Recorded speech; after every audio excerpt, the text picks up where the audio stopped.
মনটা অন্যমনস্ক করতে ম্যাগির বাটিটাতে হাত রাখতে গিয়ে চমকে গেল সে। বিছানার কিছুটা জায়গা গরম হয়ে আছে ঠিকই, কিন্তু বাটিটা সেখানে নেই। ধীরে ধীরে কাহন মাথা তুলতেই লক্ষ্য করল বাটিটা হাওয়ায় ভাসছে। প্লিজ আমাকে একটু একা থাকতে দে। মেসেজটা টাইপ করে ফোনটা এক পাশে রেখে বালিশটা কোনো রকমে আঁকড়ে ধরে শুয়ে পড়ল কাহন। শিরশিরে ঠান্ডা হাওয়া বইছে। তিনতলা বাড়িটায় একটি মাত্র প্রাণের হৃদস্পন্দন শোনা যাচ্ছে। হঠাৎ পেটটা কামড়ে ধরল। কাহনের শরীরটা ছোট হয়ে কুঁচকে গেল। ব্যথাটা মনে হয় বাড়ছে। আগাগোড়াই মাসের এই দিনগুলো কাহন খুব সাবধানে থাকতে চায়। তাই তো বাড়ির শুদ্ধ লোক বেরিয়ে গেলেও সে থেকে গিয়েছিল। নিজেকে সামলে নিয়ে সে উঠে বসল। যেন একটা গা ছমছমে পরিবেশ অনুভব করছে সে। না, এভাবে আর বসে থাকলে চলবে না। কিচেনের দিকে পা বাড়ালো সে। এক বাটি জল গ্যাসের উপর বসিয়ে ম্যাগির প্যাকেটটা কেটে তার টুকরোগুলো একে একে ফুটন্ত জলে ডুবিয়ে দিল। এই জিনিসটা সে বেশ ভালোভাবে রান্না করতে পারে। একটা এক্সট্রা প্যাকেট মশলা ঢেলে দিল তাতে। ওর একটু মশলাদার ম্যাগি না হলে আবার জমে না। টকবকিয়ে ফুটছে ম্যাগি। একটা সুন্দর গন্ধ চারিদিকে ছড়িয়ে পড়ছে। অন্যমনস্কভাবে গ্যাসটা নিভিয়ে দিতেই কাঁধের কাছে ঠান্ডা বাতাস অনুভব করল সে। নিজের অচেতনেই সাঁড়াশিটা আঁকড়ে ধরল। তার মুখ থেকে অস্ফুট স্বরে বেরিয়ে এলো, কে? সে পিছু ফিরে তাকানোর কোনো প্রকার সাহস পেল না। কাঁপা কাঁপা হাতে একটা বাটির মধ্যে ম্যাগিটা ঢেলে পা টিপে টিপে এগিয়ে গেল রুমের মধ্যে। এসে বসতেই খেয়াল করলো বেসিনের কলটা থেকে টপ টপ করে জল পড়ার শব্দ হচ্ছে। তার সঙ্গে সুর মিলিয়ে কাহনের বুকটা ঢিপ ঢিপ করতে লাগলো। আজকের দিনেই আবার পিরিয়ডটা হতে হলো। মনে মনে বলল সে। হেডফোনটা কোনো প্রকারে কানে গুঁজে নিয়ে ফোনটা অন করতেই চ্যাটটা খুলে গেল অচিন্তর। ছেলেটা অফলাইন। এখন কি হবে? মনটা অন্যমনস্ক করতে ম্যাগির বাটিটাতে হাত রাখতে গিয়ে চমকে গেল সে। বিছানার কিছুটা জায়গা গরম হয়ে আছে ঠিকই, কিন্তু বাটিটা সেখানে নেই। ধীরে ধীরে কাহন মাথা তুলতেই লক্ষ্য করল বাটিটা হাওয়ায় ভাসছে। সাথে কাঁটা চামচটাও নিজে নিজেই ম্যাগিটা হয়তো কাউকে খাইয়ে দিচ্ছে। ভূত ভূত! কাহনের চিৎকারে পুরো বাড়ি কেঁপে গেল। তার সাথে বাটিটাও বিছানায় নেমে গেল। আরে না না, আমি আপনার ম্যাগি খাবো না দিদিভাই। এই যে নামিয়ে রাখলাম। আপনি প্লিজ চিৎকার করবেন না। আমি একটু নরম হৃদয়ের মানুষ তো। একবার মরেছি, আবার মরলে যে কোথায় গিয়ে উঠবো। কাহন ড্যাব ড্যাব করে তাকিয়ে রইল।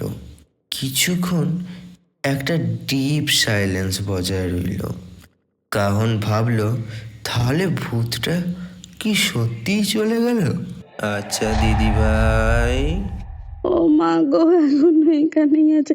রাম রাম রাম রাম রাম রাম রাম রাম, জয় হনুমান জয় হনুমান জয় হনুমান জয় হনুমান। জয় হনুমান জ্ঞান গুণ সাগর। হনুমান চল্লিশা পড়ছে। এবার আমি কোথায় যাব? দিদিভাই প্লিজ ভয় পাবেন না। পাড়ার লোক আপনার চিৎকার শুনে আসলে আমাকে গণধোলাই দেবে। আসলে ম্যাগির গন্ধ পেয়ে আমি দাঁড়িয়ে গেলাম, ভাবলাম একটু দেখে যাই, কিন্তু কি করব বলুন? লোভ সামলাতে না পেরে ম্যাগি খেতে যাবো, অন্য সময় আপনি চিৎকার করে উঠলেন। ভূত আবার ম্যাগি খায় নাকি?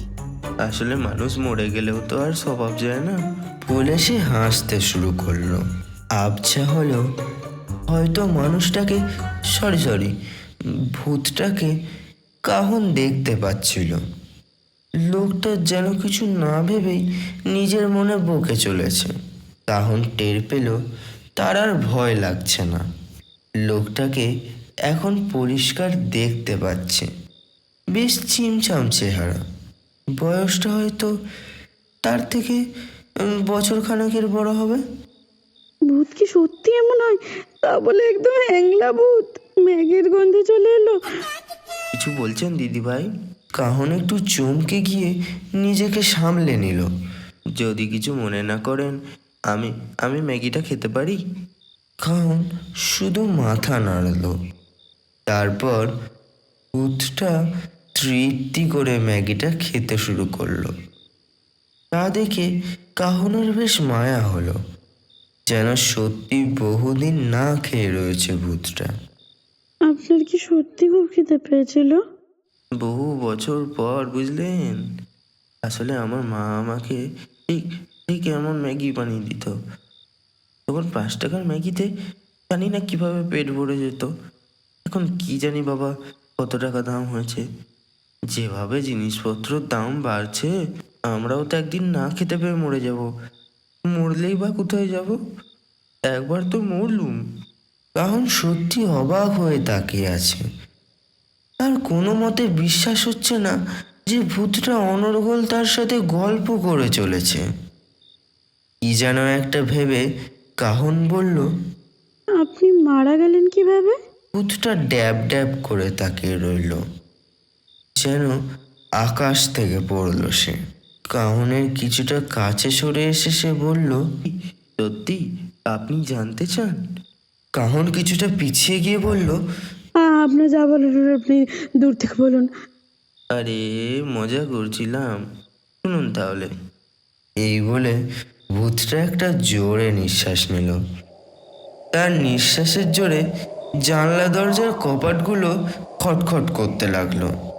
আমি তখন বেশ ছোট, জানেন। মা আমাকে রোজ ম্যাগি খাইয়ে ঘুম পাড়িয়ে দিত। বাড়িতে আমি আর মা ছাড়া কেউ ছিল না। ছোট থেকে কখনো নিজের বাবাকে আমি দেখিনি গো। মা খুব কষ্ট করেই ঘর চালাতো। কখনো কখনো কারোর বাড়িতে কাজ করতে যেত, আর বাকি সময়টা ঘরে সেলাইয়ের কাজ করত। কি জানি কিভাবে মায়ের কষ্টকে অনেক ছোট থেকেই বুঝতে শুরু করেছিলাম। মা সবসময় বলতো, তুই খুব সাহসী ছেলে, দেখিস তুই বড় হলে আমার আর কোনো কষ্ট থাকবে না, তুই সব কষ্ট দূর করে দিবি। মায়ের দুগাল বেয়ে জলের ধারা নেমে আসতো। আমি আমার ছোট্ট হাত দিয়ে মায়ের গালের জল মুছিয়ে দিতাম। ছোট থেকে মাকে ভীষণ ভালোবাসতাম। আমাকে জানেন, জন্মদিনে মা একটা রূপোর কাঁটা চামচ দিয়েছিল। এটা আমি সবসময় পকেটে যত্ন করে রাখতাম। যখন আমাকে মা ম্যাগি করে দিত, তখন ওই কাঁটা চামচ করেই আমি খেতাম। মা আমাকে স্কুলে ভর্তি করলো। অন্যদের তুলনায় আমার বোধ শক্তি বেশ ভালো ছিল। মা আমার উজ্জ্বল ভবিষ্যতে কোনো বাধা পড়ুক তা চাইতো না। মা যেখানে কাজ করত, সেখানে ঘর মালিক ছিলেন একজন রাজনৈতিক দলের সদস্য। সেদিন মা আমাকে সামনে নিয়ে গিয়ে এই লোকটির কাছে হাত জোড় করে কিছু টাকা দেওয়ার জন্য অনুরোধ করলো। বড়বাবু, যদি কিছু টাকা দিয়ে একটু উপকার করতেন, আমার ছেলেটা খুব মেধাবী জানেন, আপনি যদি মাথায় হাত রাখেন তাহলে নিশ্চয়ই অনেক উপরে উঠবে। লোকটা যেন মায়ের কথায় কানই দিচ্ছিল না। কেমন যেন একটা আর চোখে মাকে উপর থেকে নিচ পর্যন্ত দেখছিল। যা যা এখন যা, সন্ধ্যায় যাবো তোর বাড়ি, এখানে এসব কথা আলোচনা করা যাবে না। মা লোকটার পায়ের ধুলো নিয়ে আমাকে নিয়ে বেরিয়ে এলো। লোকটা যেন এখনো মায়ের দিকে কেমনভাবে তাকিয়েছিল। সেদিন সন্ধ্যায় মা আমাকে খুব আদর করে বলল, বাবু, তুমি চুপটি করে ঘরটায় থাকবে, কেমন? বেরিয়ে আসবে না কিন্তু, ঠিক আছে? আমার সোনা ছেলে, তোর মুখ চেয়ে তো সব করছি, বল। এই বলে মা চোখের জল ফেলতে ফেলতে বেরিয়ে গেল। আমি কিছুই টের পেলাম না, জানেন। খানিকক্ষণ পরে বুঝলাম সেই লোকটা বাড়িতে এলো। মায়ের হাতটা টেনে ধরে সে মাকে পাশের ঘরে টেনে নিয়ে গেল। মা কেমন যেন নির্বাক হয়ে রইল। আমি ঘর থেকে বেরিয়ে এসে দরজার ফাঁক দিয়ে দেখতে চেষ্টা করলাম। লোকটা এক ঝটকায় মায়ের আঁচলটা সরিয়ে দিল। তারপর মাকে বিছানায় ঠেলে দিয়ে মা কেমন যেন মুখ বুজে সবটা সহ্য করছিল। আমার মনের মধ্যে তখন ঢেউ উঠেছে। প্যান্টের পকেটে হাত দিয়ে টের পেলাম সে রূপোর কাঁটা চামচটা। দরজা খুলে প্রবল বেগে আমি লোকটার উপর ঝাঁপিয়ে পড়লাম। মা কিছু বলতে যাবে তার আগেই কাঁটা চামচটা লোকটার গলায় ঢুকিয়ে দিলাম। লোকটা চিৎকার করে উঠল।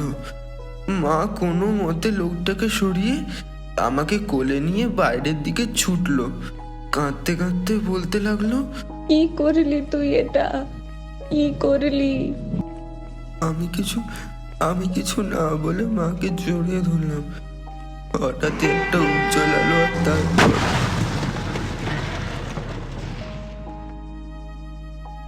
আর কিছু মনে পড়ে না, জানেন। শুধু মায়ের মুখটা মনে পড়ে, আর মনে পড়ে ওই ম্যাগির প্লেটটা আর আর রূপোর কাঁটা চামচটার কথা। মাফ করবেন দিদি ভাই, আপনার আর খাওয়া হলো না। আর এতক্ষণ ধরে আপনার সাথে কি সব বলে চলেছি। কাহন তখন নির্বাক। তার কঠিন প্রচেষ্টা তার চোখে জলের ধারা রুখে রাখতে পারল না। তার নরম গাল দুটো অশ্রুর জলে ভিজতে শুরু করলো। আরে দিদি ভাই, আপনি কাঁদছেন কেন? আমি কি কিছু ভুল বলে দিলাম? কাহন কিছু না ভেবে ভূতটার হাতটা চেপে ধরল। কান্নার স্বরে বলল, আপনার যখন ইচ্ছা করবে আপনি আমার কাছে আসবেন, আমি আপনাকে ম্যাগি করে খাওয়াবো। সত্যি? আপনি ঠিক বলছেন? হ্যাঁ সত্যি, আজ থেকে আপনি আমার ম্যাগি ভূত।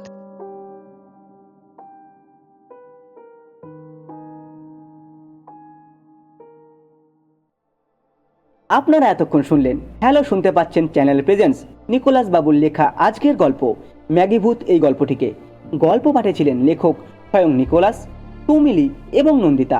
এডিটিংয়ে সম্বিত, পোস্টার ডিজাইনার NSD আর্ট। এছাড়াও আপনাদের জন্য একটি বিশেষ ঘোষণা।